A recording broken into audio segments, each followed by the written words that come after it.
Hello everyone, मेरा नाम आदित्य है। मैं शिक्षण के थ्रू आप लोगों को तत्व अनुसंधानों के बारे में कुछ बताना चाहता हूँ। तो तत्व अनुसंधान में जो चीज़ें हैं उसको पढ़ने से पहले हम लोग समझ लेते हैं कि तत्व अनुसंधानम होता क्या है। तो तत्व अनुसंधानम जो है वो दो शब्दों से मिलकर बना हुआ है, तत्व और अनुसंधानम। तो अनुसंधान का मतलब तो सभी लोग जानते हैं कि इन्वेस्टिगेशन होता है, रिसर्च होता है। लेकिन तत्व क्या है? तत्व इंडियन फिलोसफी में तत्व उसको कहा गया है जो कि ट्रुथ है, जो कि रियलिटी है, जो कि एसेंस है किसी चीज़ का, जो कभी चेंज नहीं होने वाला है, जो हमेशा कांस्टेंट रहेगा। जैसे जो मटेरियल पार्टिकल्स हैं, जो मैटर पार्टिकल्स हैं, जो जड़ पदार्थ हैं, उनमें जो तत्व होता है वो 5 तत्वों से माना जाता है हिंदू ट्रेडिशन में, कि 5 तत्वों से मिलकर बना हुआ है। अग्नि, वायु, जल, पृथ्वी और आकाश। ठीक है। तो ये 5 मैटर पार्टिकल्स के तत्व माने जाते हैं, जो सब्सटेंस है उसके। ठीक है। तो जो तत्व अनुसंधान है वो अद्वैत वेदांत का पार्ट है। अद्वैत वेदांत के बारे में और अच्छे से हम लोग डिस्कस करेंगे, लेकिन बाद में इसके। तो देखिए, जो the sustained inquiry into the nature of ultimate reality and one's true self. Ultimate reality क्या है? अल्टीमेट रियलिटी मैटर तो नहीं है, क्योंकि अद्वैत वेदांत में ऐसा माना जाता है कि अल्टीमेट रियलिटी परब्रह्म है। उसके बारे में हम लोग और डिस्कस करेंगे, लेकिन अभी ये समझते हैं कि तत्व अनुसंधान में हम लोग सस्टेन्ड इंक्वायरी करते हैं अल्टीमेट रियलिटी के बारे में, और अपने बारे में भी, कि हम जो सेल्फ है हमारा वो क्या है। ठीक है। तो मेथड ऑफ तत्व अनुसंधान क्या है, कैसे रिसर्च करेंगे? तो 4 तरीके का मेथड बताया गया है इंडियन फिलोसफी में, इंडियन ट्रेडिशन में। पहला है श्रवण। श्रवण का मतलब होता है लिसनिंग होता है, कि हम लोग उपनिषद को, भगवद गीता को, ब्रह्मसूत्र को सुने। कम से कम बिना सुने हम कैसे उस चीज़ों को समझेंगे? तो सुनना जरूरी है। ठीक है। फिर होता है मनन। मनन मतलब होता है रिफ्लेक्शन, अंडरस्टैंडिंग। ठीक है। जो हम लोग सुने हैं उसके ऊपर रीजनिंग के थ्रू उस चीज़ों को रियलाइज़ कर पाएँ, उस चीज़ों को और अच्छे से समझ पाएँ।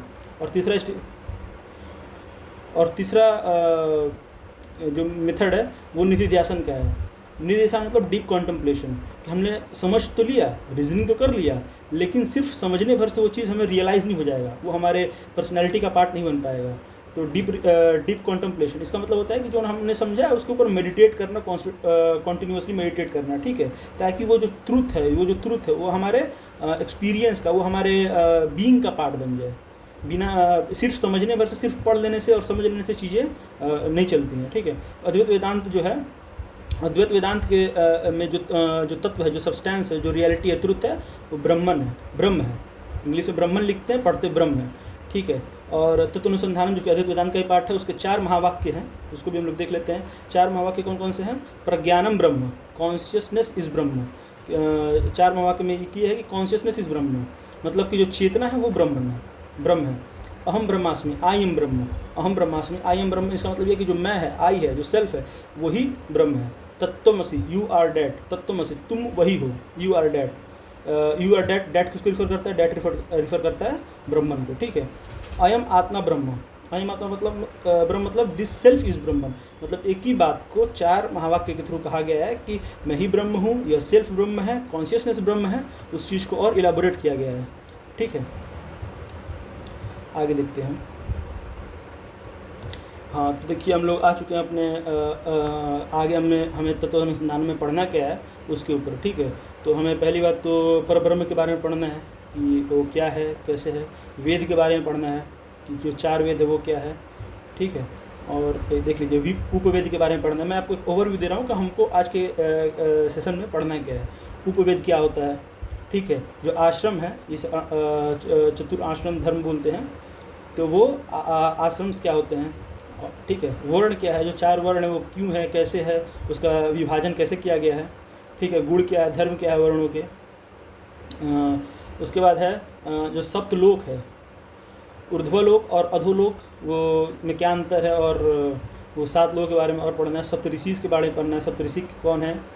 ठीक है। सप्त धातु के भी बारे में पढ़ना, जो कि आयुर्वेद का पार्ट है। ये हमारा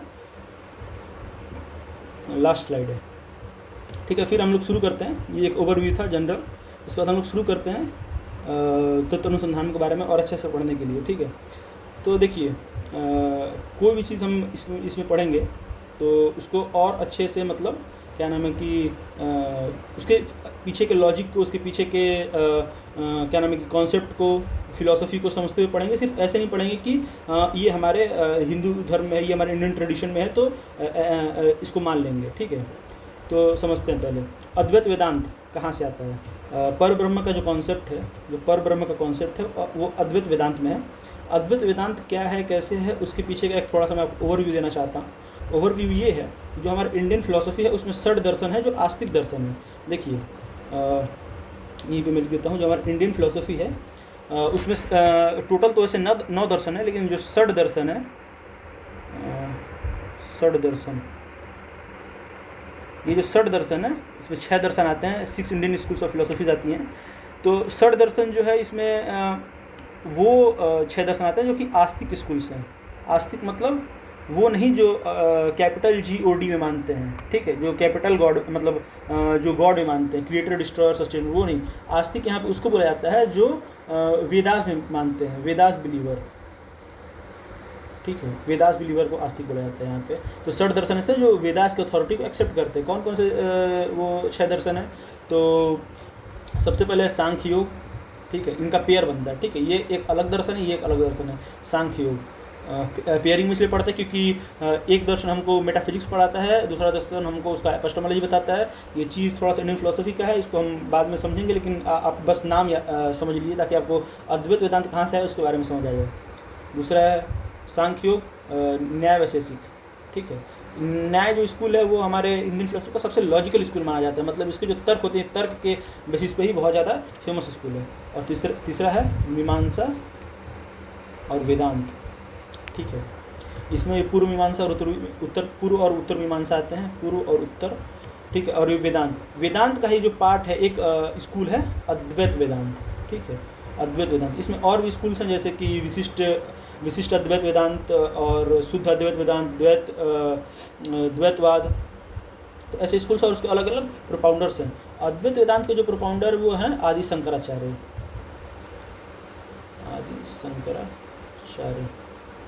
ठीक है। अद्वैत वेदांत के प्रोपाउंडर आदि शंकराचार्य हैं, जो कि one of the greatest philosophers हैं पूरे वर्ल्ड के, क्योंकि इनके आर्ग्यूमेंट्स आज तक किसी ने लॉजिकली रिफ्यूट नहीं कर पाया है।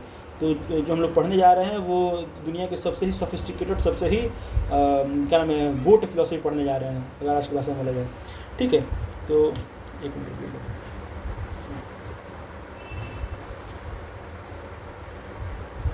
ठीक, आगे देखते हैं।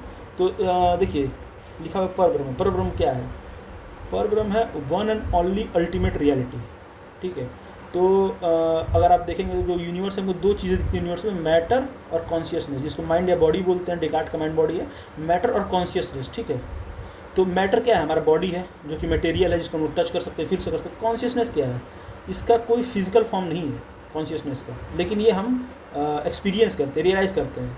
जो कॉन्शियसनेस है ना, वही ब्रह्म का फॉर्म है, वो हाईएस्ट फॉर्म ऑफ जो कॉन्शियसनेस है उसको ब्रह्म बोलते हैं। अद्वैत वेदांत ऐसा मानता है कि जो ब्रह्म है, जो कि वही है अल्टीमेट रियलिटी, वो ओनली वन अल्टीमेट रियलिटी है, इसके अलावा कोई है ही नहीं। अद्वैत वेदांत ऐसा मानता है कि जो दुनिया में है वो सिर्फ एक रियलिटी है, बाकी सब माया है। माया मतलब फॉल्सिटी है, ठीक है, इल्यूज़न। माया का अगर कोई, वैसे तो इंग्लिश में कोई लिटरल ट्रांसलेशन होता नहीं है, लेकिन अगर फिर भी अगर हम ट्रांसलेट करना चाहें तो माया का इंग्लिश ट्रांसलेशन हो जाएगा इल्यूज़न, ठीक है। ये दुनिया इल्यूज़न है, रियलिटी सिर्फ एक है, और रियलिटी क्या है, ब्रह्म है, ठीक है।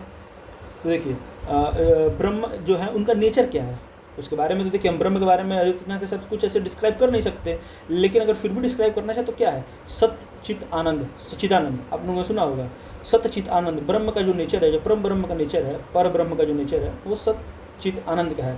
सत्य का मतलब है एग्जिस्टेंस, ठीक है। चित का मतलब है प्योर कॉन्शियसनेस, और आनंद का मतलब है ब्लिस, कि जो ब्रह्म है वो एग्जिस्टेंट है, मतलब कि वो है, उसका एग्जिस्टेंस क्या नाम है कि वो प्री एग्जिस्टेंट है, ठीक है। दूसरा है उसका चित्त प्योर कॉन्शियसनेस, जो ब्रह्म है वो प्योर कॉन्शियसनेस है, ठीक है। प्योर कॉन्शियसनेस मतलब कि हाईएस्ट फॉर्म ऑफ कॉन्शियसनेस है। कॉन्शियसनेस के भी फॉर्म आते हैं कि जैसे कि मतलब जो कॉन्शियसनेस है वो इग्नोरेंस के थ्रू, माया के थ्रू वो क्या नाम है कि उसको और डिल्यूट किया जा सकता है, डिल्यूजन में हो सकता है, लेकिन जो प्योर कॉन्शियसनेस है वो चित्त है। आनंद क्या है, आनंद है ब्लिस, ठीक है, कि जो ब्रह्म है वो हमेशा ब्लिसफुल होता है, उसका जो नेचर वो हमेशा ब्लिसफुल होगा, वो प्योर कॉन्शियसनेस होगा और एग्जिस्टेंट होगा। ये इसके 3 नेचर हैं पर ब्रह्म के। और हम ब्रह्म के बारे में वैसे तो कोई डायरेक्टली नहीं बता सकते, क्योंकि वो जाना नहीं जा सकता, उसको कॉन्सीव नहीं कर सकते, अंडरस्टैंड नहीं किया जा सकता। तो ब्रह्म के बारे में बताने का दूसरा तरीका जो है वो हमारा नेति का तरीका यूज़ किया जाता है अद्वैत वेदांत में। नेति क्या है? Not this not that.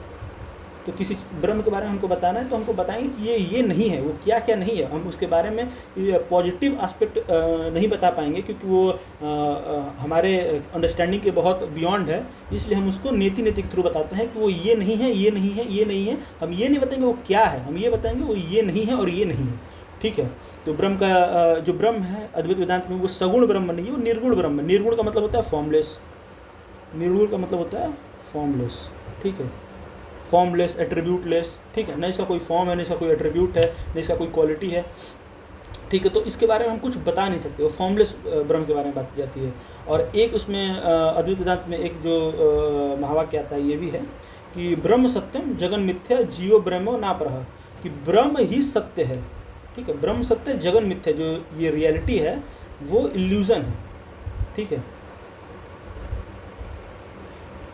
ये तक कि जिसे जो ब्रह्म है वो सत्य है, मतलब क्या नाम है कि सिर्फ ब्रह्म ही सत्य है, और ये जगन है, जगन मतलब वर्ल्ड, ये वर्ल्ड जो है ये इल्यूज़न है। ठीक है, जीव ब्रह्म में ना परहा, और जो मैं हूँ, जो जीव है, जो आई है, वो आइडेंटिकल टू ब्रह्म है, वो कुछ और नहीं है, ना परहा, वो nothing else but Brahma. I am nothing else but ब्रह्म। ठीक है, जो सेल्फ है, जो जीव है, वो ब्रह्म ही है और उसके अलावा कुछ भी नहीं है। तो ब्रह्म सत्य है, जगत मिथ्या है, और जो जीव है, जो सेल्फ है, वो ब्रह्म ही है। ये इस श्लोक का मतलब है। ठीक है, हम आगे बढ़ते हैं। हाँ, एक और चीज़ है, अब इसमें दिया गया है कि एको ब्रह्म द्वितीयो नास्ति, एक ब्रह्म है, दूसरा कोई नहीं है। इसका मतलब ये है पर ब्रह्म means one supreme reality from which everything comes. पर ब्रह्म, ब्रह्म जो कॉन्शियसनेस है, वो पर ब्रह्म मतलब सुपर कॉन्शियसनेस। तो जो सुपर कॉन्शियसनेस है वही वन सुप्रीम रियलिटी है, और उस जिससे सब कुछ आया है। मतलब ये जो है ये प्री एग्जिस्टेंट टू एवरीथिंग है, मतलब ये जो है सोर्स ऑफ द वर्ल्ड है, सोर्स ऑफ एवरीथिंग है, not just world, source of everything, consciousness everything, the source of everything is पर ब्रह्म। ठीक है, तो इसके अलग अलग नाम क्या हैं देखिए। इसको हम सिनोनिम्स बोल सकते हैं, लेकिन लिटरली वो सिनोनिम्स नहीं होते हैं। जैसे जैसे हम फिलोसफी में डीप चलते जाएंगे हमको ये समझ आएगा कि परमात्मा, भगवान, ईश्वर, पर ब्रह्म तत्व, तो ये जो है परमात्मा का मतलब होता है सुप्रीम सेल्फ। ठीक है, परमात्मा का मतलब होता है, एक मिनट, परमात्मा का मतलब होता है सुप्रीम सेल्फ। ठीक है, भगवान का मतलब पर्सनल गॉड, और ईश्वर का मतलब ब्रह्म plus Maya. Brahma overshadowed by Maya is Ishwar. ठीक है, जिसको हम लोग क्रिएटेड, सस्टेनर, डिस्ट्रॉयर भी मानते हैं। ठीक है, भगवान पर्सनल गॉड, जिसको हम लोग वर्शिप करते हैं, डिवोशन करते हैं। परमात्मा the supreme self, higher form consciousness. और पर ब्रह्म तत्व, पर ब्रह्म तो हम लोग जानते हैं वन सुप्रीम रियलिटी, और तत्व, उसका तत्व का जो सब्सटेंस दैट इज। तो ये अलग अलग नाम है, लेकिन जब हम फिलोसफी पढ़ेंगे तो जो परमात्मा, भगवान और ईश्वर, इनका थोड़े थोड़े इनमें अंतर है। वो हम लोग जब और डीप फिलोसफी में जाएंगे, इंडियन फिलोसफी में, अद्वैत वेदांत की फिलोसफी में, तब हमको समझ में आएगा कि इन सारे शब्दों का अलग अलग जो कॉनोटेशन है, जो अलग अलग मतलब है, वो क्या है। ठीक है,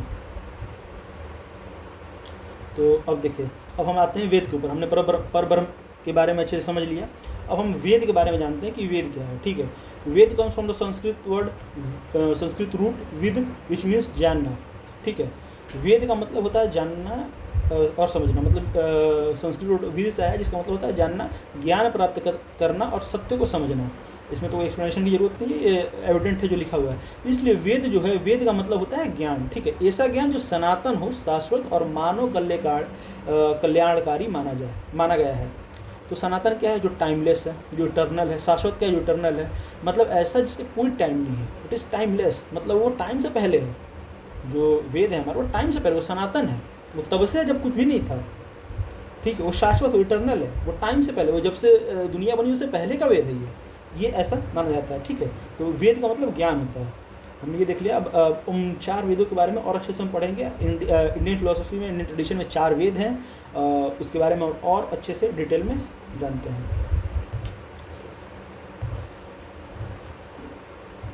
हाँ, तो अब आगे वेदों के 4 भाग। ठीक है, तो 4 वेद कौन कौन से, उसको जानने से पहले हम ये समझ लेते हैं, जो वेद हैं, हर एक वेद, जैसे मान लीजिए कि 4 वेद मैं आप लोगों को बता ही देता हूँ। जो 4 वेद हैं, उसमें से 4 वेद हैं ऋग्वेद, यजुर्वेद, सामवेद, अथर्ववेद। ठीक है, ऋग्वेद, यजुर्वेद, सामवेद, अथर्ववेद। तो हर एक वेद हर एक वेद का 4 भाग में डिवीज़न है, ठीक है, 4 भाग में हर एक वेद का डिवीज़न है। संहिता, ब्राह्मण, आरण्यक, उपनिषद। हर एक वेद में 4 पार्ट्स हैं, हर एक में। ये मत सोचिएगा कि सिर्फ एक में 4 पार्ट्स हैं, हर एक। इसमें भी संहिता, ब्राह्मण, आरण्यक, उपनिषद आएंगे, इसमें भी संहिता, ब्राह्मण, आरण्यक, उपनिषद आएंगे, इसमें भी। ये सेक्शंस डिवाइडेड हैं हर एक वेद के। तो अब हम ये समझ लेते हैं कि ये संहिता, ब्राह्मण, आरण्यक और उपनिषद हैं क्या। ये हमारे इंडियन फिलोसफी का ही पार्ट है, ठीक है। संहिता क्या होता है? संहिता मतलब होता है कलेक्शन ऑफ मंत्रास, मंत्रों का संग्रह। मंत्र, हिम्स, प्रेयर्स, उनका संग्रह जो है वो संहिता होता है, ठीक है। और संहिता मंत्रों का संग्रह हम लोग क्यों करते हैं? तो वर्शिप ऑफ डिटीज़, जो गॉड्स हैं, जो ईश्वर, उनके डिटीज़ के वर्शिप के लिए, और सेक्रीफाइशल रिचुअल्स परफॉर्मेंस के लिए हम लोग संहिता का वर्शिप करते हैं। एक और चीज़ है, जैसे जैसे ये क्रोनोलॉजी में अरेंज्ड है, तो पहले संहिता आएगा, किसी भी वेद में पहले संहिता आएगा, फिर ब्राह्मण आएगा, फिर आरण्यक आएगा, फिर उपनिषद आएगा। और ये हमको ये भी दिखाता है कि हम संहिता जो कि रिचुअल और डिटीज़ के वर्शिप में यूज़ करते हैं मंत्रों का, तो रिचुअल टू रियलाइजेशन का भी ये बात दिखाता है कि जो संहिता है यहाँ से हम शुरू करेंगे किसी भी वेद को और उपनिषद तक पहुँचेंगे। Upanishad is pure gold, pure Indian philosophy, जिसको हम लोग वेदांत भी बोलते हैं। वेदांत, वेदों का अंत, इसलिए इसको वेदांत बोलते हैं, क्योंकि किसी भी वेद के अंत में उपनिषद आता है, इसलिए उसको वेदांत बोलते हैं। और ये इंडियन ट्रेडिशन का सबसे कोर लॉजिकल फिलोसॉफिकल पार्ट है, जो कि बहुत ज़्यादा जरूरी है समझना, ठीक है। तो हम लोग संहिता पढ़ रहे थे, संहिता में मंत्रों का संग्रह होता है। ब्राह्मण, ब्राह्मण क्या होता है? वेद मंत्रों की व्याख्या, एक्सप्लेनेशन, व्याख्या, एक्सप्लेनेशन, ठीक है। तो ब्राह्मण वो है कि जो हमने मंत्र, वेदों में जो मंत्र लिखा उसका एक्सप्लेनेशन। तो मंत्र लिखने भर से लोगों को समझ नहीं आएगा, इसलिए उसका एक्सप्लेनेशन भी किया गया है वेदों में। मंत्र भाग का कर्मकांड में उपयोगिता, जो हम लोग कर्मकांड, जो रिचुअल सेक्रीफाइसेज हम लोग प्रैक्टिस कर रहे हैं, उसका मीनिंग क्या है, उसका उपयोगिता क्या है, उसका यूटिलिटी क्या है, ये हमें समझाया गया है ब्राह्मण के थ्रू, ठीक है। कुछ एग्जाम्पल्स देख लेते हैं। तो सतपथ ब्राह्मण है, जो कि शुक्ल यजुर्वेद में आता है। ऐतरेय ब्राह्मण है, जो कि ऋग्वेद में आता है। ये ऋग्वेद में ऐतरेय ब्राह्मण आता है, नाम है ब्राह्मण का, और शुक्ल यजुर्वेद में सतपथ ब्राह्मण आता है। अब अरण्यक की बात करते हैं। अरण्यक को अगर ट्रांसलेट किया है तो उसका मतलब होता है कि फॉरेस्ट टेक्स्ट, मतलब कि जैसे हम आश्रम धर्म देखेंगे तो उसमें एक वर्ण आश्रम, सॉरी, जो आश्रम धर्म आता है उसमें एक आता है कि जब हम लोग, एक मिनट में आप लोगों को दिखाई देता हूँ।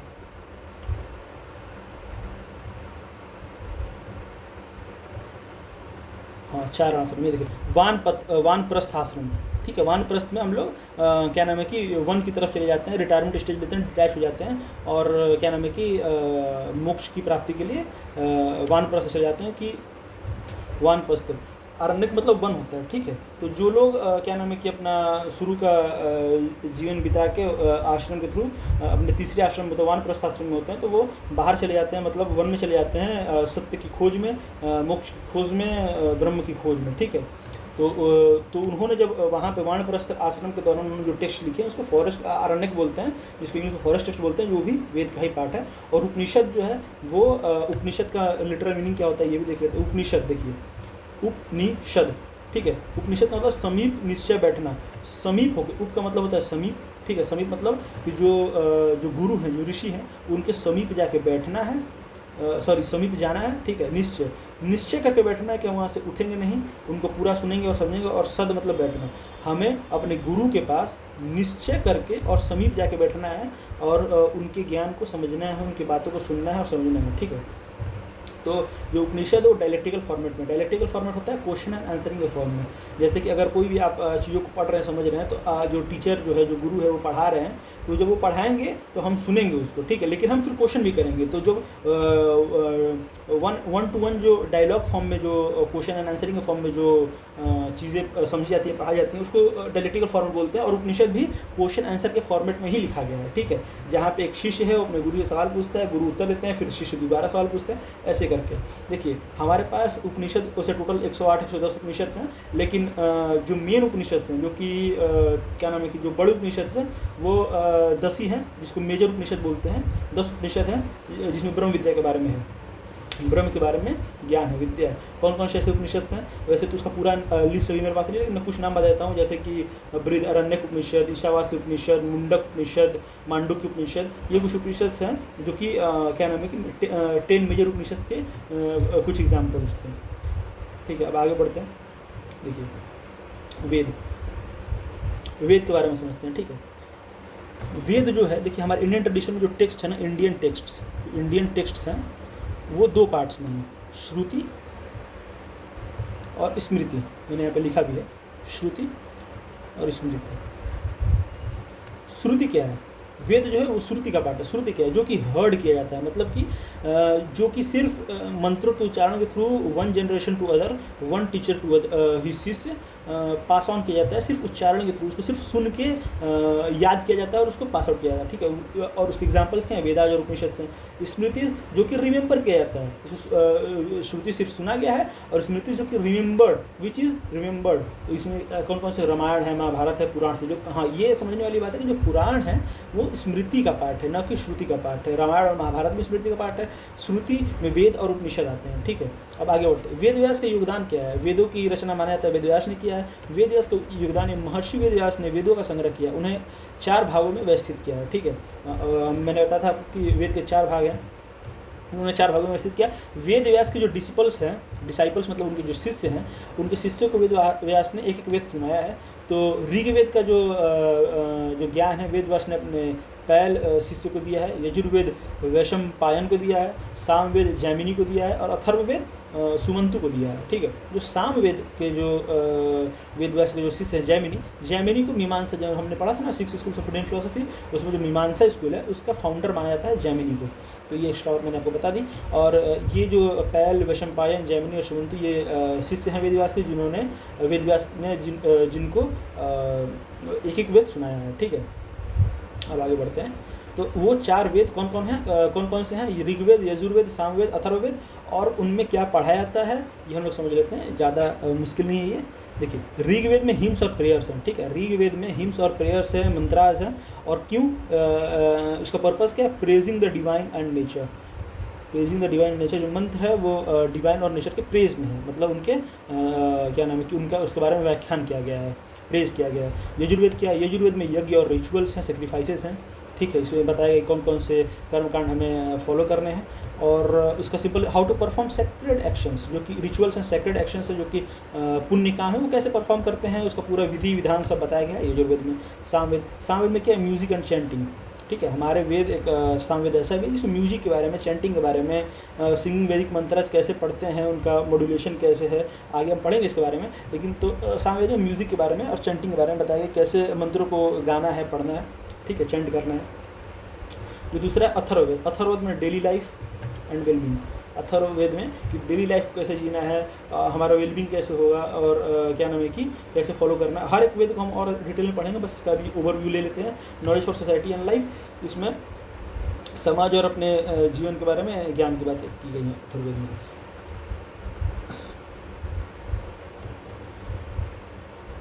अब आगे देखते हैं, चलिए। अब हर एक वेद को और अच्छे से पढ़ते हैं। ऋग्वेद में 1028 हिम्स हैं, ठीक है। मतलब जो सूक्त हैं, जो मंत्र है वो 1028 हिम्स हैं, सूक्त हैं, ठीक है। ऋग स्तुति परक मंत्र, ठीक है। जो स्तुति के लिए मंत्र का यूज़ किया जाता है, ठीक है। वो ऋग शब्द से आया है। उपनाम क्या है? दस्तई होत्रवेद। ऋग्वेद को दस्तई भी कहा जाता है और होत्रवेद कहा जाता है। दस्तई क्यों कहा जाता है? क्योंकि इसमें 10 मंडल है। ऋग्वेद का 2 प्रकार से विभाजन है, 8 हस्तक और 10 मंडल। 10 मंडल मतलब बुक होता है। इसमें 10,600 मंत्रास हैं, टोटल मंडल मिला के इसमें 10,600 मंत्रास हैं, 1028 हिम्स और सूक्त हैं, 10 मंडल हैं, 10 किताबें हैं ऋग्वेद में, इसलिए इसको दस्तई बोलते हैं। और होत्रवेद क्यों बोलते हैं? क्योंकि होता ऋग्वेद मंत्रों का पाठ करता था। होता कौन था? होत्र कौन थे? इसे इंग्लिश में हिंदी में होता बोला जाता है, और ऐसे संस्कृत में होत्र बोला जाता है। होत्र कौन थे? Priest of Rigveda. ऋग्वेद की पूजा करते थे, ऋग्वेद का पाठ करते थे, इसलिए ऋग्वेद को होत्रवेद बोला जाता है। मेन फोकस क्या है? मेन फोकस ऋग्वेद का है, ऋग्वेद का मेन फोकस है प्रेयर्स टू देवता। जो देवता है, जो कि एब्सोल्यूट ब्रह्म नहीं है, जो कि देवता है, ईश्वर है, उनका पूजा कैसे करना है वो बताया गया है। नेचर हिम्स, प्रकृति के बारे में जो हिम्स है, सूक्त हैं, उसके बारे में बात की। कॉस्मिक ट्रुथ के बारे में बात की है कि जो कॉस्मिक ट्रुथ है, जो कि क्या नाम है कि जो एस्ट्रोफिजिकल और एस्ट्रोनॉमिकल बातें हैं, उसके बारे में कॉस्मिक ट्रुथ के बारे में बात की गई है, ठीक है। मेन डिटीज़ कौन कौन से? मेन डिटीज़ हैं अग्नि, जो कि फायर है। इंद्र, किंग ऑफ गॉड्स, इसको थंडर गॉड बोलते हैं, किंग थंडर स्टॉर्म के लिए ये जाने जाते हैं। वरुण, कॉस्मिक ऑर्डर के लिए रिस्पॉन्सिबल है। सूर्य, ऑफ कोर्स हमारा सन जो है, और विष्णु, ठीक है। मेन डिटीज में अग्नि, इंद्र, वरुण, सूर्य और विष्णु है। मेन फोकस है प्रेयर्स टू देवता, नेचर हिम्स, कॉस्मिक ट्रूथ्स। ठीक है, आगे बढ़ते यजुर्वेद। यजुर्वेद में क्या है? यज्ञ से संबंधित मंत्र। ठीक है, यज्ञ हमने पढ़ा था कि यज्ञ और सेक्रीफाइसेस का कैसे करना है वो बताया, वो मंत्र है यजुर्वेद में। यजुर्वेद के 2 प्रमुख भाग है, कृष्ण यजुर्वेद और शुक्ल यजुर्वेद। कृष्ण यजुर्वेद में मिक्स्ड मंत्र एंड एक्सप्लेनेशन, मतलब कृष्ण यजुर्वेद में जो मंत्र हैं और उसका एक्सप्लेनेशन है एक साथ लिखे हुए हैं, और शुक्ल यजुर्वेद में जो मंत्र है और उसका एक्सप्लेनेशन वो अलग अलग लिखे हुए हैं। ठीक है, मेन फोकस क्या है? सेक्रीफाइस और रिचुअल्स का, यज्ञ का, कर्म का, अनुष्ठान का और कर्तव्य का। तो यज्ञ क्या है? Sacrifice and rituals. कर्म क्या है? एक्शन, अनुष्ठान, performance of rituals, observation of rituals. ठीक है, एग्जीक्यूशन ऑफ रिचुअल्स। अनुष्ठान बोलते हैं परफॉर्मेंस ऑफ रिचुअल्स को, कि रिचुअल्स एग्जीक्यूट कैसे करना है, निभाना कैसे, विधि विधान क्या, इसके बारे में बात की। कर्तव्य, ड्यूटी हमारा क्या, ऑब्लिगेशन क्या, इस सब के बारे में बात की गई है। इसमें मिलता क्या है? यज्ञ की विधियाँ मिलती हैं, मंत्र और क्रियाएँ मिलते हैं, वैदिक संस्कार मिलते हैं। ये हो गया हमारी यजुर्वेद का पार्ट। सामवेद। सामवेद के बारे में देखते हैं। सामवेद में हम लोग पढ़ा था म्यूजिक एंड सैंडिंग्स के बारे में बात है। स्वरों के साथ गाया गया मंत्र ही सामवेद है। सामवेद के 2 मुख्य भाग है, आर्चिक संहिता, गान संहिता। आर्चिक में लिरिकल टेक्स्ट आता है, जैसे कोई म्यूजिक होता है तो म्यूजिक में एक होता है उसका लिरिक्स, और एक होता है कि वो कैसे गाया गया है, उसका क्या नाम है कि मेलोडी क्या है, उसका इंस्ट्रूमेंट्स का कैसे यूज़ किया है, नोटेशन का कैसे यूज़ किया गया है। तो जो सामवेद है उसमें जो लिरिकल टेक्स्ट है कि मतलब कंटेंट क्या होगा उस म्यूज़िक का, वो आर्थिक संहिता का पार्ट है। और गान संहिता में हम actual musical notation and singing instructions की, गाते कैसे हैं, मेलोडी क्या है, कैसे कौन सा राग और ताल का यूज़ करेंगे, ये बातें की गई हैं। मेन फोकस क्या है? उपासना, भक्ति, संगीत। संगीत का यूज़ क्यों करेंगे? हम उपासना के लिए करेंगे, भक्ति के लिए करेंगे। ठीक है, विशेषता क्या है? मंत्र गाकर बोले जाते हैं, भारतीय संगीत का आधार माना जाता है। मंत्रों को जो है सामवेद के मंत्रों को उसको गा कर बोला जाता है, उच्चारण नहीं किया, उसको गाया जाता है, और उसको भारतीय संगीत, भारतीय जो संगीत और ट्रेडिशन है उसका आधार माना जाता है सामवेद को। Atharvaveda, last of the 4 Vedas. Atharvaveda. Atharvaveda में क्या? अथर्व का मतलब है ऋषि अथर्वा से संबंधित माना जाता है। जो ऋषि अथर्वन थे, इसको इंग्लिश में अथर्वन लिखा जाता है, अथर्वन, लेकिन हिंदी में इसको अथर्वा पढ़ा जाता है। तो अथर्ववेद वो है जो कि ऋषि अथर्वा ने लिखा है, फिर माना है, बोला है, उनका ही टीचिंग से। तो मेन फोकस क्या है? मेन फोकस है स्वास्थ्य, औषधि, गृहस्थ जीवन, शांति, रक्षा। मेन फोकस है कि हमारा हेल्थ कैसा होगा। औषधि, मेडिसिन के बारे में बात की गई है, गृहस्थ जीवन के बारे में बात किया है, शांति और रक्षा के बारे में बात की गई है। अथर्ववेद हमें बताते हैं कि रोगों से रक्षा कैसे करनी है, औषधियों का ज्ञान देता है, परिवार और समाज में कैसे रहना है इसका कोड ऑफ कंडक्ट बताता है, शांति और कल्याण, पीस एंड प्रॉस्पेरिटी कैसे अटेंड किया जाती है बताता है। लाइफ के बारे में अथर्ववेद का टीचिंग्स है, healing, house hold and practical wisdom के बारे में अथर्ववेद हमें बताता है।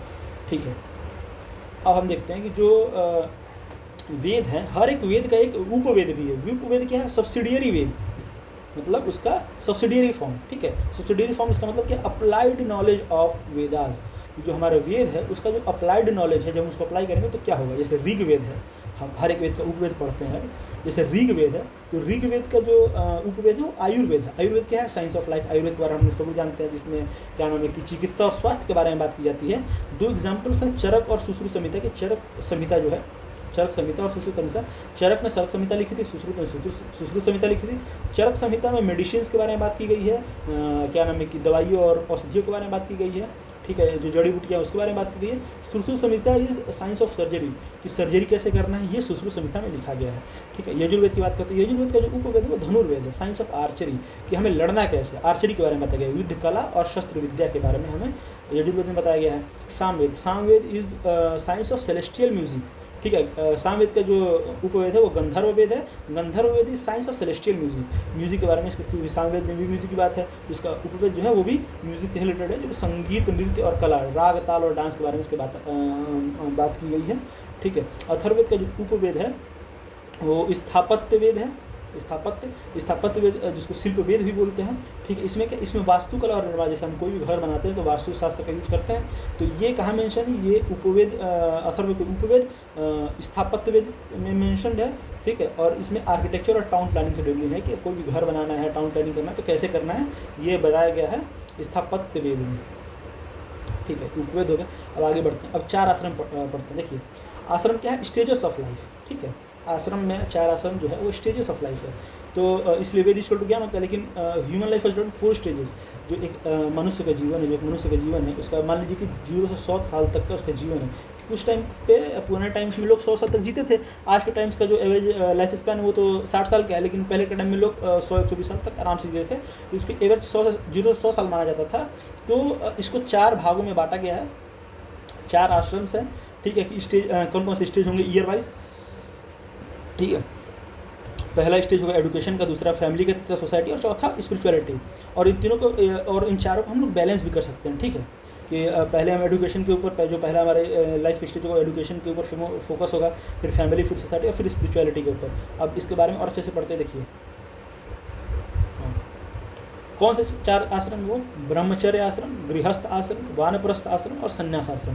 जो ब्रह्मचर्य आश्रम है वो 0 से 25 साल, मतलब आप पैदा होते हैं तब से लेकर 25 साल तक माना जाता है कि ब्रह्मचर्य आश्रम का फॉलो करेंगे, जिसको स्टूडेंट लाइफ भी बोलते हैं, ठीक है। इसमें सेलिबेसी वो करना होता है, ऑब्जर्व करना होता है, और इसका मेन फोकस होता है सीखना, लर्निंग करना।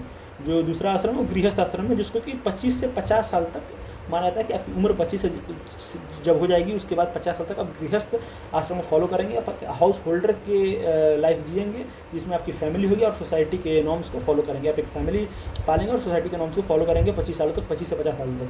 50 से 75 सालों तक अब ये आपका रिटायरमेंट का एज है, आप वानप्रस्थ आश्रम का फॉलो करेंगे, ये रिटायरमेंट स्टेज है। और इसमें आप डिटैच होकर दुनियादारी और फैमिली से और परिवार से डिटैच होकर आप एक फॉरेस्ट में जाके मोक्ष और क्या नाम है कि ब्रह्म प्राप्ति के लिए वो करेंगे, क्या नाम है, संन्यास ले ले, सॉरी, वानप्रस्थ में डिटैच होकर आप मोक्ष और धर्म के बारे में सीखेंगे और जानेंगे।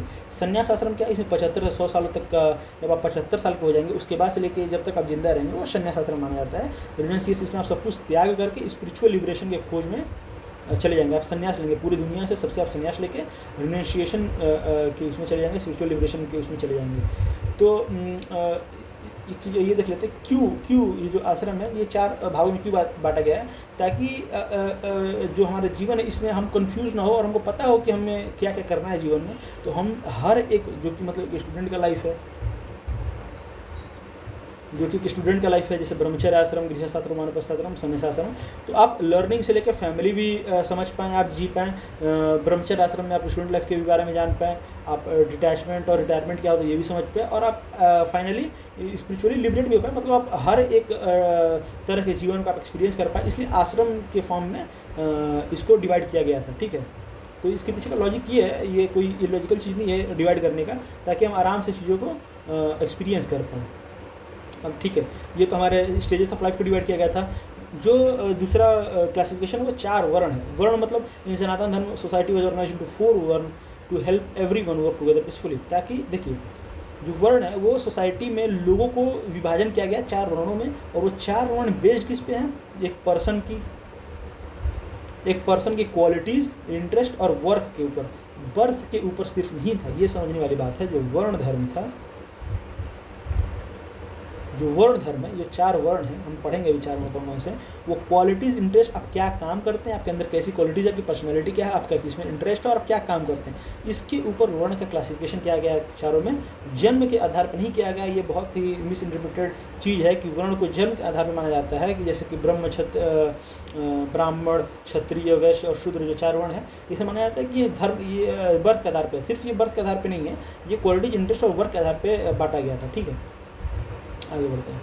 अब देखते हैं कि वो 4 वर्ण कौन से हैं, ठीक है। तो एक इसमें एक श्लोक आया जैसे कि चातुर्वर्ण्यम मया सृष्टम गुणकर्म विभागस तस्य कर्तारमपि मामम विद्धि अकर्तरम विद्धि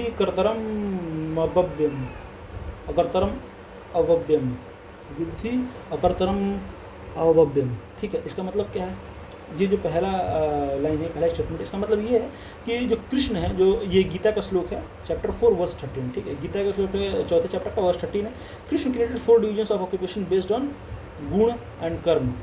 वही बात है, कृष्ण ने बर्थ के ऊपर क्लासिफिकेशन नहीं दिया है, गुण, क्वालिटी और कर्म, एक्शन के ऊपर, वर्क के ऊपर क्लासिफिकेशन कृष्ण दिया है। ये पहला क्लासिफिकेशन कृष्ण दिया है कि कैसे क्लासिफिकेशन होगा वर्ण का। और दूसरे लाइन में उन्होंने बताया कि डिस्पाइट क्रिएटिंग द सिस्टम, ये 4 वर्णों को क्रिएट करने के बावजूद वो अनटच्ड हैं, नॉन डूअर हैं, अनचेंजेबल है। मतलब कृष्ण इन 4 वर्णों में से किसी में नहीं है, वो बियॉन्ड वर्ण है, ये कहने का मतलब है। कौन कौन से 4 वर्ण हैं?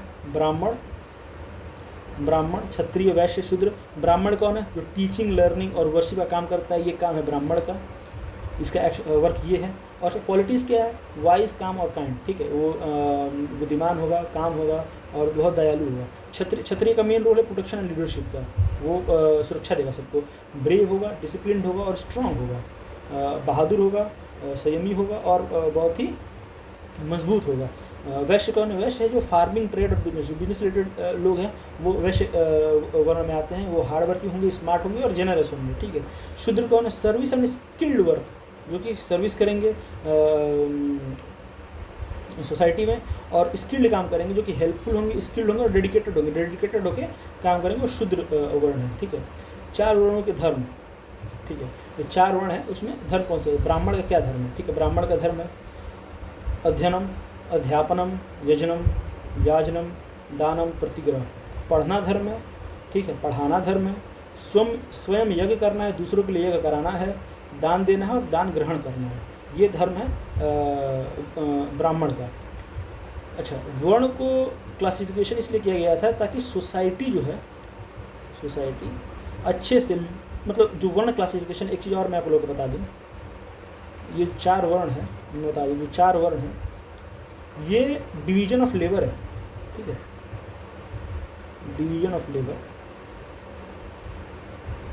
For peaceful functioning of society. समाज के आराम से चलने के लिए और शांतिपूर्ण तरीके से चलने के लिए ये डिवीज़न ऑफ लेबर किया गया है, कामों को बांट दिया गया है ताकि समाज में क्योस न हो, ठीक है, शांति समाज चल सके। हमने ब्राह्मण धर्म देख लिया, अब क्षत्रिय धर्म देखते हैं। क्षत्रिय का क्या धर्म है? अध्ययनम, यजनम, दानम, शास्त्र जीव, भूतर्षणम। पढ़ना धर्म है, क्षत्रिय धर्म पढ़ना है, यजनम यज्ञ करना है, दान देना है, शस्त्र धारण और कर रक्षा करना है, शस्त्र धारण कर रक्षा करना है, प्रजा और प्राणियों की रक्षा करना है। मतलब इनका मेन जो काम है पढ़ना, यज्ञ करना, दान देना और रक्षा करना है शस्त्र धारण करके। वैश्य धर्म, वैश्य का क्या धर्म है? वैश्य का धर्म देखते हैं। अध्ययनम, यजनम, दानम, कृषि, पशुपाल्यम, वाणिज्य। पढ़ना धर्म है, यज्ञ करना धर्म है, दान देना धर्म है, खेती करना धर्म है, पशुपालन धर्म है, व्यापार धर्म है, ठीक है। तो ये जो ट्रेड और बिजनेस रिलेटेड लोग हैं वो वैश्य धर्म में आते हैं, ठीक है। देखते हैं आगे, शूद्रस्य धर्म। शूद्र का क्या धर्म है? शूद्र का धर्म है द्विजाति शुश्रूषा, विद्वानों और श्रेष्ठ जनों की सेवा करना जो धर्म है वो शूद्र का धर्म है। वार्ता, आजीविका संबंधी कार्य करना शूद्र का धर्म है। लाइवलीहुड एक्टिविटीज़, कारु कुशील वर्कम, कुशील वकर्म, शिल्प और हस्तकलाकार, क्राफ्ट एंड स्किल्ड वर्क जो है वो शूद्र का धर्म है करना। आगे देखते हैं ब्राह्मण के गुण। ब्राह्मण के गुण क्या है? 9 गुण हैं ब्राह्मण के, ठीक है। शमो, दमस्तपः, शौचम, शांति, रार्ज, वमेव च, ज्ञानम, विज्ञानमास्ति कव्यम, ब्रह्मकर्म, स्वभावजन। तो 9 गुण है ब्राह्मण के। ब्राह्मण के गुण की बात की गई है गीता के चैप्टर 18 वर्स 42, 18वें अध्याय के 42वें श्लोक में ब्राह्मण के गुण की बात की गई है। कौन कौन सा गुण है ब्राह्मण का? ट्रैंक्विलिटी, 9 गुण है, ठीक है, गिनिएगा साथ में। 9 गुण है। ट्रैंक्विलिटी मतलब पीस, रिस्ट्रेंट संयम, ऑस्टेरिटी, पेनेंस, वो क्या नाम है कि ज़्यादा विल पावर वाला आदमी होगा। प्यूरिटी, पेशेंस, इंटीग्रिटी, ये 2 3 4 5 6 integrity, 7 knowledge, 8 wisdom, belief in hereafter, मतलब faith in God, belief in hereafter, faith in God है 9 धर्म। तो 9 क्वालिटी हैं ब्राह्मण के, ठीक है, जो कि इंट्रिंसिक क्वालिटीज़ है ब्राह्मण की। ये श्लोक का अर्थ ये है। और क्षत्रिय के गुण क्या है? क्षत्रिय के गुण है शौर्यम, तेजो, धृतिरादक्षम युद्धे, शाप्य पलायनम, दानमीश्वरभावस्य, छात्रम कर्म स्वभावजन। ये गीता के 18th चैप्टर का 43rd श्लोक है, ठीक है। इसमें क्या क्वालिटीज है? Valour, shauryam, braveness, strength, fortitude, resilience, ठीक है, स्किल इन वेपनरी, ये धर्म है। नॉट फ्लिंग, अगर कहीं प्रोटेक्शन और क्या नाम है कि वॉर हो जाए, वहाँ से भागना नहीं है, छोड़ के भागना नहीं। ये धर्म है क्षत्रिय का। Large heartedness, leadership qualities, warrior and administrative class, ठीक है। ये जो क्वालिटीज़ हैं, ये जो है क्वालिटीज़ क्षत्रिय के हैं। वैश्य और शुद्ध के क्या गुण हैं, ये भी गीता के चैप्टर 18 वर्स 44 में बताया गया है। कृषि, क्या क्वालिटीज़, कृषि करना है, डेयरी फार्मिंग, कॉमर्स, मर्केंटाइल और फार्मिंग क्लास से होना चाहिए, ठीक है। ये क्वालिटीज़ हैं, ये वैश्य के क्वालिटीज़ हैं, वैश्य ये इसके क्वालिटीज़ हैं, ठीक है। ये परिचय, सर्विंग थ्रू वर्क, आत्मकम, नेचुरल ड्यूटी, ये शूद्र के क्वालिटीज़ हैं, सर्व करना, वर्क करना। ये बताया गीता के 18 चैप्टर 44 श्लोक में। अब आगे बढ़ते हैं, सप्तलोक के बारे में पढ़ते हैं, ठीक है।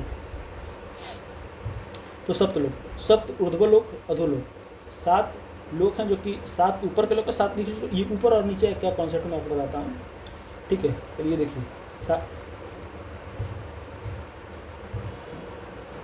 7 लोक कौन से, सप्त ऊर्ध्वलोक, सप्त अधोलोक।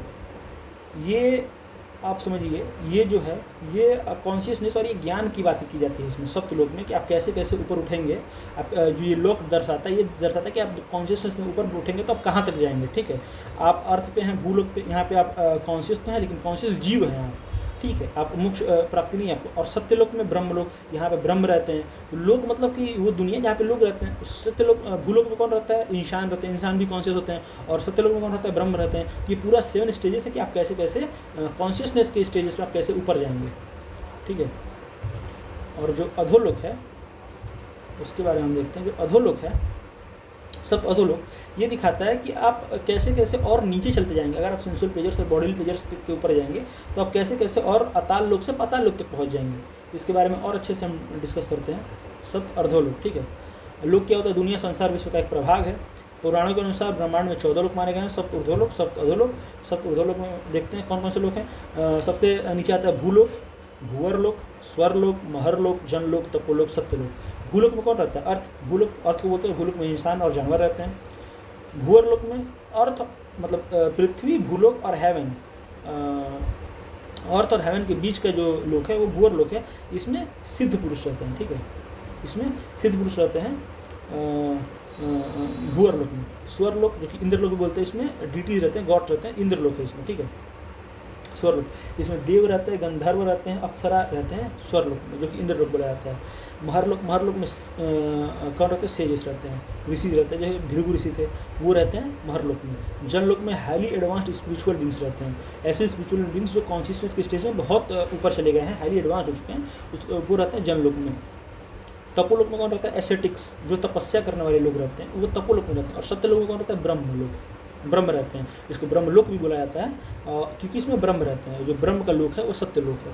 तो ऐसे जो ये दर्शाता है कि कॉन्शियसनेस में एक जो इंसान है, जो जीव है, वो कॉन्शियसनेस में कहाँ से कहाँ ये क्या बोलते हैं, ये हायर कॉन्शियसनेस में ऊपर पहुँचते पहुँचते वो ब्रह्म तक भी पहुँच सकता है, ये दर्शाता है। ऊर्ध्वलोक, अधोलोक, अधोलोक कैसे है कि जब इंसान अपने बॉडीली चीज़ों को ज़्यादा इंपॉर्टेंस देता है तो कॉन्शियसनेस से कैसे डिग्रेड होकर अताल लोक से पाताल लोक हो जाता है, ये अधोलोक में बताया गया है। तो सबसे पहला लोक है अतल लोक, रूल ऑफ बाल, सन ऑफ माया, माया का जो पुत्र था बाल, उसका रूल अतल लोक में है। इसमें कौन रूल करता है, इसके थ्रू हम लोग समझेंगे, ठीक है। इसमें सेंसुअल प्लेजर्स का ज़्यादा प्राइमेसी है अतल लोक में। वितल लोक क्या है, प्रीशियस मिनरल्स, यहाँ पे प्रीशियस मिनरल्स पाए जाते हैं। सुतल लोक क्या है, किंगडम ऑफ महाबली, महाबली का ये राज्य है सुतल। तलातल क्या है, रूल्ड बाई माया, जो माया है, जो इल्यूजन है, उसके थ्रू ये रूल किया जाएगा तलातल। रसातल क्या है, दैत्य और दानवों का लोक है जो है रसातल। इसमें दैत्य, दानव, असुर, इस असुर लोक को बोलते हैं, ये असुरों का लोक है रसातल। महातल क्या है, नाग, जो सर्पेंट बिंग से जो नागाज होते हैं, नाग साधु होते हैं, वो महातल में रहते हैं। और पाताल क्या है, रेसिडेंस ऑफ शेषनाग, जो नागों का जो किंग है, सर्पेंट किंग है जो, वो पाताल में रहता है। और रेसिडेंस ऑफ शेषनाग है, वो पाताल लोक है, ठीक है। सप्त लोक हो गया। अब आगे बढ़ते हैं। सप्तऋषि, सप्तऋषि कौन है, 7 ऋषि। ऋषि कौन है, ऋषिति ज्ञानेन संसार पारम, जो अपने दिव्य ज्ञान के माध्यम से इस संसार रूपी सागर के पार पहुँच जाता है, वही ऋषि कहलाता है। ऐसा ह्यूमन बीइंग, ऐसा बीइंग जो कि अपने डिवाइन नॉलेज के थ्रू इस संसार के ये जो वर्ल्ड है इसके बियॉन्ड के नॉलेज को भी प्राप्त कर लेता है, रियलिटी को जान लेता है, वो ऋषि होता है। ऋषियों ने वेदों की रचना नहीं की बल्कि वेद मंत्रों का दर्शन किया, साक्षात्कार किया।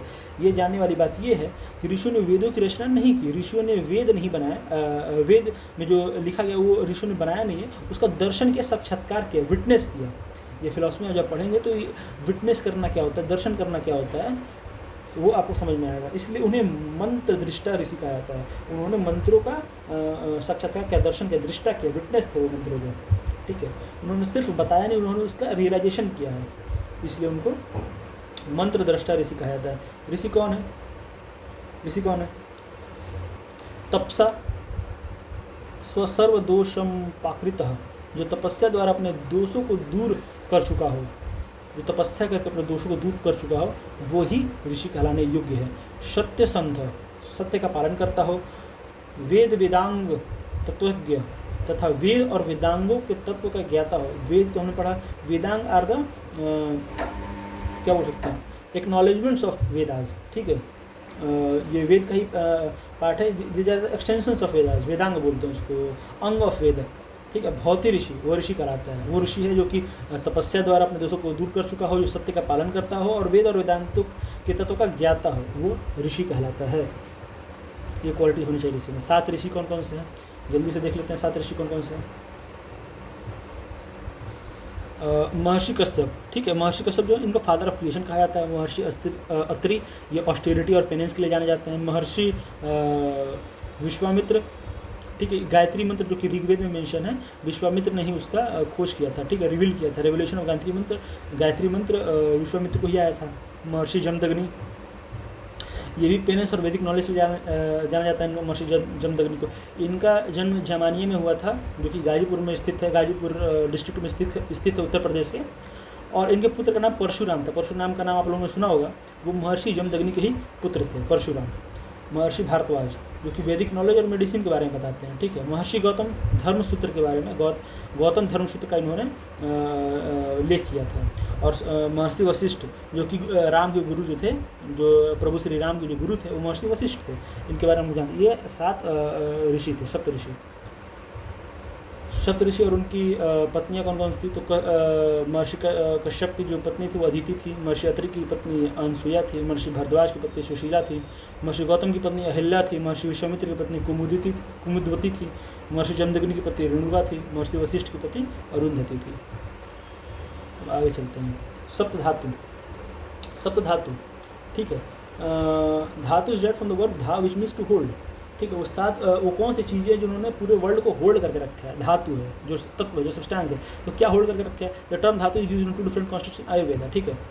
जो सप्त धातु है वो 7 बॉडी, हमारे बॉडी को किसने होल्ड करके रखा है? तो 7 बॉडी टिश्यूज जो है आयुर्वेद में, उसको सप्त धातु बोलते हैं। आयुर्वेद का ही कॉन्सेप्ट है सप्त धातु का, जो कि हमारे बॉडी के जो टिश्यूज़ हैं वो 7 तरीके के टिश्यूज जिन्होंने हमारे बॉडी को होल्ड करके रखा है। The term dhatu is used in 2 different context in Ayurveda with reference to shariram body. Dhatu is refer to the vital body tissues. Body के कॉन्टेक्स्ट में धातु का मतलब होता है कि जो वाइटल बॉडी टिश्यूज़ हैं, हमारे बॉडी टिश्यूज़ हैं, that are responsible for holding and sustaining life, जो कि हमारे जीवन को चला रहे हैं, बॉडी को चला रहे हैं, वो धातु हैं बॉडी कॉन्सेप्ट में। These are basic building blocks of the physical body and they are 7 in number, 7 हैं। और on the other side in Ayurveda dhatu indicate metals. धातु का मतलब हम जानते हैं मेटल, गोल्ड, सिल्वर भी होता है, लेकिन आयुर्वेद में धातु का मतलब वाइटल बॉडी टिश्यू जो कि हमारे जीवन को और हमारे बॉडी को चला रहे हैं, ठीक है। कौन से वो धातु हैं देख लेते हैं।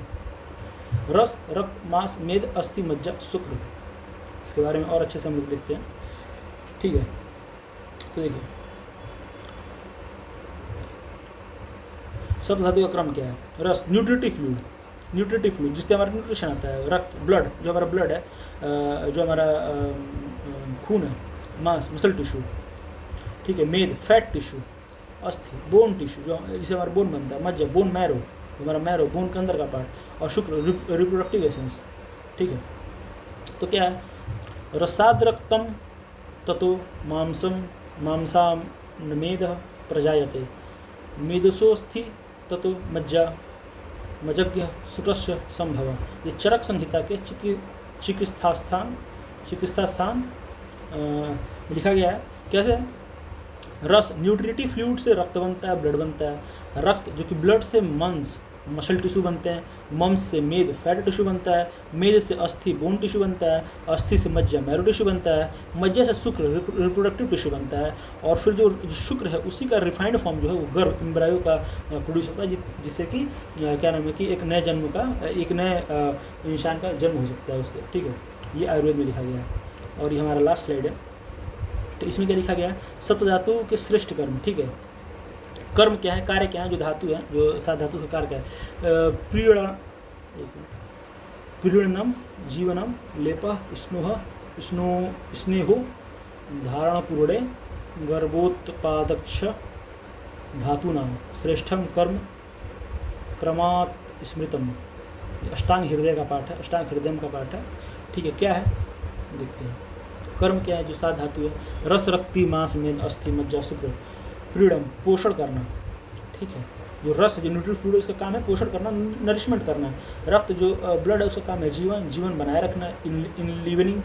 लेप, मांस, जो मसल टिश्यू है, उसका लेप, शरीर का आवरण एवं संरक्षण, कोटिंग करना, शरीर को कोट करना। स्नेह, मेद, जो मेद धातु, स्निग्धता एवं चिकनाई प्रदान करना, लुब्रिकेंट, जो फैट टिश्यू में वो लुब्रिकेंट का काम करता है। अस्थि, जो बोन टिश्यू है, धारण, शरीर को आधार देना, सपोर्ट, हमारे बोन्स के ऊपर तो शरीर सपोर्टेड है। पूर्ण, मज्जा, अस्थियों को भरना है, जो बोन मैरो है बोन को भरता है। गर्भोत्पाद, शुक्र जो काम है गर्भोत्पाद का काम है, संतानोत्पत्ति करना। ठीक है, कॉन्सेप्शन, चाइल्ड बर्थ के लिए काम आता है शुक्र का। ठीक है, ये सात धातु थे जिसके थ्रू हमारा बॉडी चलता है और कैसे कैसे वो बनता है, हमने ये देखा। ठीक है, तो ये पूरा हमारा क्लास अभी ख़त्म हो चुका है, हमने पूरा पढ़ लिया अच्छे से। इसको आप एक अच्छे से एक बार और देख सकते हैं, तो और आपको समझ में आ जाएगा। ठीक है, जो बाकी अगर कुछ डाउट होंगे वो अगली क्लास में देख लेंगे। ठीक है, तो अभी तीन श्लोक हमें और देखना है। ठीक है, वो हम दो देख के फिर क्लास को ख़त्म कर देंगे।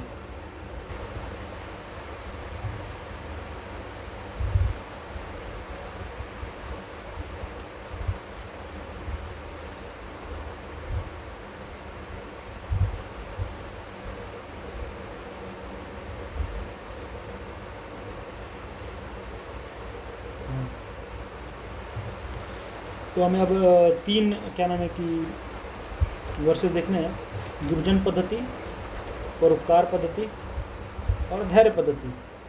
तो इससे पहले वो क्या है, इससे पहले हम जानते हैं वो कहाँ से आए हैं। ठीक है, ये तीन सुभाषिता हैं, इसको वाई संस्कृत वर्सेस भी बोलते हैं, जो कि नीति शतक से लिया गया है हर तरीके। जो पहला है वो बात करता है विकेट पीपल को अवॉइड करने के बारे में। जो दूसरा है वो nature of true noble people के बारे में बताता है। और जो तीसरा है वो highest ornament of human character है। तो आइए देखते हैं तीनों सुभाषितों को। पहला है दुर्जन पद्धति। ठीक है, दुर्जनः परिहर्तव्यो विद्या लंकतोपी सन मणिना भूषितः सर्प किम सो न भयंकर।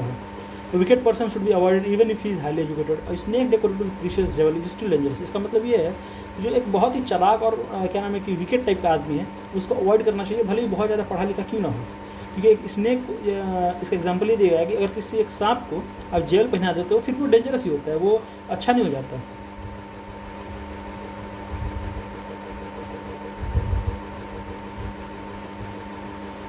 दूसरा जो सुभाषित वो है परोपकार पद्धति। ठीक है, भवंती नम्रास्तरभ्य फलोद्गमय नर्वाम्बु भिरुद्रुई लंबिनो धन उन्धत्ता सत्पुरुष समृद्धि भी स्वभाव एवं परोपकारिणाम। ठीक है, इसका मतलब ये है, इसका मतलब fruit ridden trees bend down, rain filled clouds hang low, likewise noble people remain humble even after becoming prosperous, such humility is the natural quality of those devoted to helping others. ठीक है, जो फल से लदे हुए पेड़ झुक जाते हैं, जिस क्लाउड में ज़्यादा बारिश करने का क्षमता होता है वो भी लो होता है। तो ये ह्यूमिलिटी और हम्बलनेस की बातें सिखा रहे हैं हमको कि हमें हम्बल होना चाहिए, हमें हम्बल होना चाहिए, दूसरों के प्रति काइंड होना चाहिए। तीसरा वो धैर्य पद्धति है।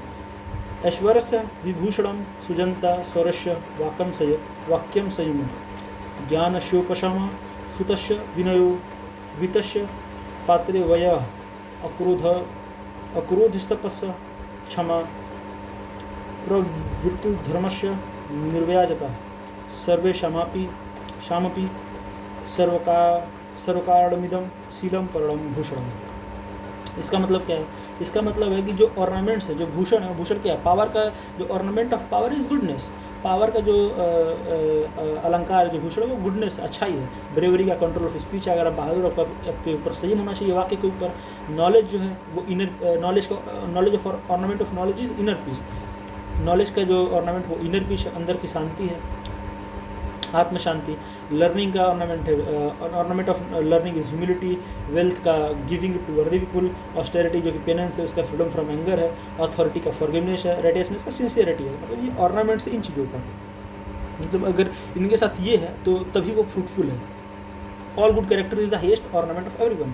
ठीक है, गुड कैरेक्टर होना चाहिए। ये 3 सुभाषित थे जो हमने नीति शतक, भर्तृहरि की नीति शतक से लिए थे। तो हमारे यहाँ पे ख़त्म होता है। ठीक है, अब